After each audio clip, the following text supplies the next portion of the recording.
कि आप बहादुरगंज से प्रत्याशी हो सकते हैं। से एक मीडिया में किशनगंज से भी है, बुलाया जाएगा तो मैं जाऊंगा। सवाल है कि लास्ट मौके पे अगर आपको टिकट कोई और विधानसभा से मिल रहा है तो बतौर मास्टर मुजाहिद साहब लड़ेंगे कि नहीं।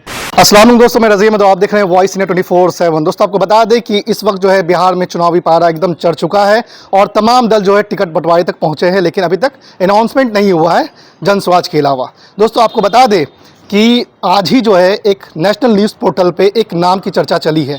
उसमें ये लिखा हुआ दिखा है कि मास्टर मुजाहिद आलम पूर्व विधायक कोचा धामन जो है वो बहादुरगंज से प्रत्याशी हो सकते हैं। जब से ये चर्चा चली है तब से सोशल मीडिया पर लोग अपनी प्रतिक्रिया दे रहे हैं कि क्या ऐसा हो सकता है।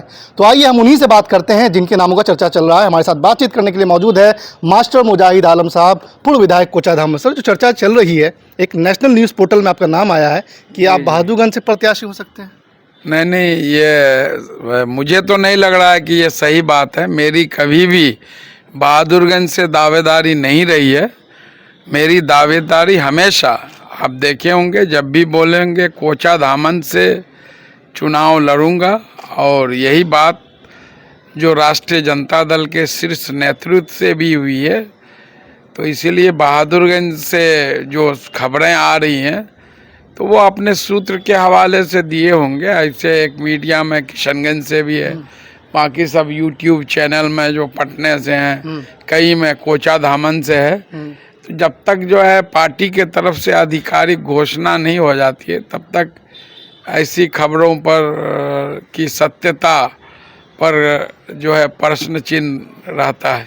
अच्छा, जानना ये भी चाहेंगे कि जिस तरह से एक दो दिनों से चर्चाओं का बाजार गर्म है कि कैंडिडेट का अनाउंसमेंट हो रहा है, कब हो रहा है, आज हो रहा है, कितनी बेचैनी है अंदर आपकी? नहीं, मुझे कोई बेचैनी नहीं है। हम लोग जनता के लिए समर्पित हैं, उसके लिए रात दिन काम करते हैं। उनका सुख दुख मेरा सुख दुख है। तो अभी भी मैं जनता के बीच में हूँ। जब वहाँ से शीर्ष नेतृत्व द्वारा बुलाया जाएगा तो मैं जाऊँगा। पूर्णिया के आपके करीब के ही पूर्व सांसद, आपके अच्छा रिश्ता भी रहा है उनसे, बताया जा रहा है, कुशवाहा जी आज आप राष्ट्रीय जनता दल में ज्वाइन हो गए, शामिल हो गए। चलिए, उनका बहुत बहुत राष्ट्रीय जनता दल में स्वागत है। संतोष कुशवाहा जी कुशवाहा समाज के एक बहुत ही बिहार में मजबूत नेता हैं। 2014 में आप देखे होंगे कि पूरे बिहार में जेडीयू 2 ही सीट पर चुनाव जीती थी, जिसमें पूर्णिया से संतोष कुशवाहा और जो है नालंदा से कौशलेंद्र कुमार जी। फिर 2019 में वो रिपीट किए। 2024 में बहुत कम मार्जिन से वो पीछे रह गए। तो एक मजबूत जनाधार वाले नेता हैं। तो उनके राष्ट्रीय जनता दल में शामिल होने से सीमांचल में पार्टी को, पूरे बिहार में पार्टी को मजबूती मिलेगी। आखिरी में आपसे ये जानना चाहेंगे कि कल ही तेजस्वी यादव ने अनाउंसमेंट करके कहा है कि हर घर से एक को सरकारी नौकरी दिया जाएगा। लोग कह रहे थे जुमलेबाजी कर रहे हैं, कैसे दिया जाएगा? नहीं, तो उन्होंने तो कहा है कि जो मैं इसके लिए कानून बनाऊंगा उसमें प्रावधान करूंगा कि ऐसे परिवार जिनमें कोई नौकरी नहीं है तो हर परिवार में एक सरकारी नौकरी देने के लिए मैं कानून बनाऊंगा। तो ये अच्छी बात है। आखिरी में आपसे सवाल है कि लास्ट मौके पे अगर आपको टिकट कोई और विधानसभा से मिल रहा है तो बतौर मास्टर मुजाहिद साहब लड़ेंगे कि नहीं? नहीं, मुझे टिकट मिलेगा निश्चित रूप से कोचा धामन से ही मिलेगा और मैं इसके लिए पूरी तरह से आश्वस्त हूँ। कोचा धामन में मुझे पहले भी मौका मिला है।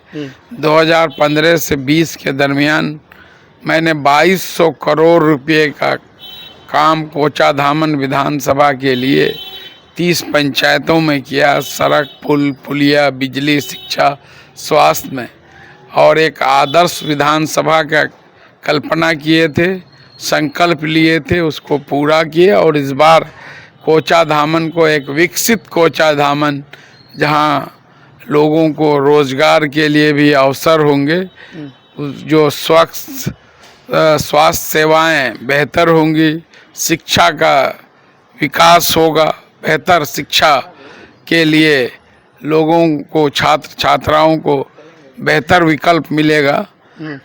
तो उसके लिए हम जो है, देखा यह जा रहा है कि तमाम जो नेता हैं जिनको टिकट मिलने वाला है या दावेदारी कर रहे हैं, बेचैन हैं, पटना में है। आप किशनगंज में क्या कर रहे हैं? मैं जनता के बीच में हूँ, जनता के सुख दुख का साथी बन रहा हूँ, और जब मुझे बुलावा आएगा तो मैं भी जाऊँगा, निश्चित रूप से जाऊँगा। तो दोस्तों हमारे साथ हैं बात करने के लिए मास्टर मुजाहिद साहब। उन्होंने कहा है कि लड़ूंगा तो कोचा धामन से ही लड़ूंगा, और इस तरह के जो आश्वासन भी मुझे मिले थे, और मैं पिछले बार भी खिदमत किया कोचा धामन की जनता का, और इस बार भी मौका मिलेगा तो खिदमत करूंगा। आप देख रहे थे वॉइस इंडिया 24/7। आपकी क्या प्रतिक्रिया है? अपनी प्रतिक्रिया कमेंट बॉक्स में रख सकते हैं, और देखते रहें वॉइस इंडिया 24/7। धन्यवाद।